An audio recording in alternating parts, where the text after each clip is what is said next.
ఈ రోజున red book ద్వారా నారా లోకేష్ గారు ఏవైతే చేస్తున్నారో రేపొద్దున మేము అధికారంలోకి వచ్చిన తర్వాత మేము అట్లాగే అదే పారుగా ఉండదు కదా, సమానంగా ఏముంటుంది రిటాలియేషన్. దానికి తక్కువ ఉండొచ్చు, ఎక్కువ ఉండొచ్చు, సమానంగా ఉండొచ్చు.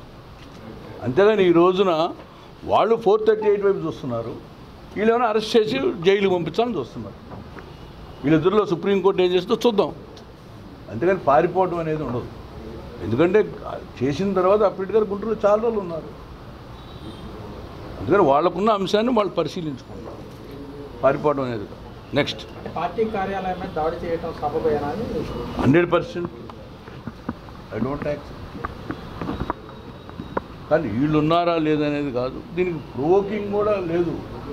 అంతటా కార్యకర్తలకి ఇప్పుడు తండ్రిని తిడతారు, కొడుకు వస్తాడు, ఈ సడన్ ప్రొవోకేషన్. దానికి ఇక కొలమానం ఉంటుందా? తల్లిని కొడతా ఉంటాడు ఒకడు, బిడ్డ చూస్తాడు, దానికి ఇంకా స్పందన ఎట్లా ఉంటుంది? అక్కడ కూడా 32 డిగ్రీల వేడితోటి మజ్జిగ దాగి పనిచేస్తారా? ఆ స్పాట్లో ఏదనిపిస్తే అది చేస్తారు. ఆ ప్రొవొకేషన్, ఆ పట్టాభిరామ గారు అన్న మాటకి ప్రొవొకేషన్ అది. అందుకని ఈ రోజున రాజశేఖర రెడ్డి గారు, ఎన్టీ రామారావు గారి పేరు మార్చి రాజశేఖర గారి పేరు పెట్టారు. కొన్ని ఇవన్నీ కూడా కొంచెం జాగ్రత్తగా ఆలోచించుకోవాలి. రాజశేఖర రెడ్డి గారి పేరు తీసేసే విధం ఎట్లా జరిగింది? పాలు పెడుతుంటారు ఆయన పేరుని. దాని ఏంటి, వాట్ ఈజ్ దట్ అవుట్కమ్?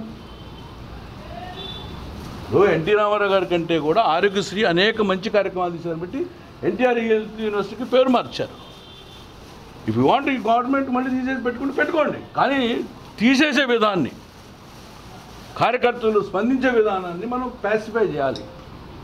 రేపు పొద్దున సామాన్య పార్టీకి సంబంధించిన వాళ్ళు రోడ్డు మీద పోతూ ఉంటారు. ఈ పొలిటికల్ పార్టీ సిస్టంలో వాళ్ళు నాశనం అయిపోవాలా?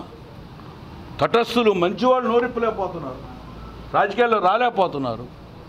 అందుకని దిస్ ఈజ్ గురువర్యులు ఈరోజు పూజించుకున్నాను బట్టి 5th సెప్టెంబర్ ఈజ్ పైస్, పవిత్రమైన దినం.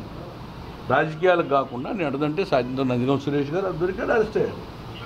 మిగతా వాళ్ళు 438 వైపు చూస్తున్నారు యాంటిసిపేటరీ బెయిల్ కింద. అంటే ఈ కేసులో అణచివేత, అంటే ప్రభుత్వం కూడా రియాక్షన్ ఇస్తే పార్టీ క్యాడర్ నిరాశలో ఉంటే మీకు దూరం అయ్యే అవకాశం. నేను అడదంటే ఇవన్నీ కూడా అధికారులు.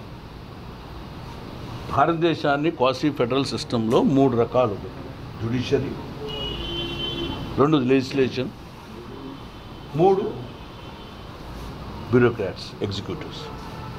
ఈ ఎగ్జిక్యూటివ్స్కి ఎన్ని మూకలు లేనంత కాలం ఈ భారతదేశ రాజకీయాలు అంతే ఉంటాయి. ఎందుకంటే మొనాలిసా విగ్రహం అని ఒకటి ఉంటుంది అమెరికాలో. ఆడవాళ్ళు పోయి చూస్తే ఆడవాళ్ళకి కనపడుద్ది, మగవాళ్ళు పోయి చూస్తే మగవాళ్ళకి కనపడుతుంది. తెలుగుదేశం అధికారంలో ఉన్నప్పుడు ఈ సర్కిల్ ఇన్స్పెక్టర్ మా వాళ్ళకి కనపడతాడు, వైఎస్ఆర్సీపీ అధికారం రాగానే వైఎస్ఆర్సీపీ అధికారంలో కనపడతాడు. ఎమ్మెల్యే గన్ను పెట్టి చేయమంటే కంపల్సరీ చేయాల్సింది, లేదా ట్రాన్స్ఫరు.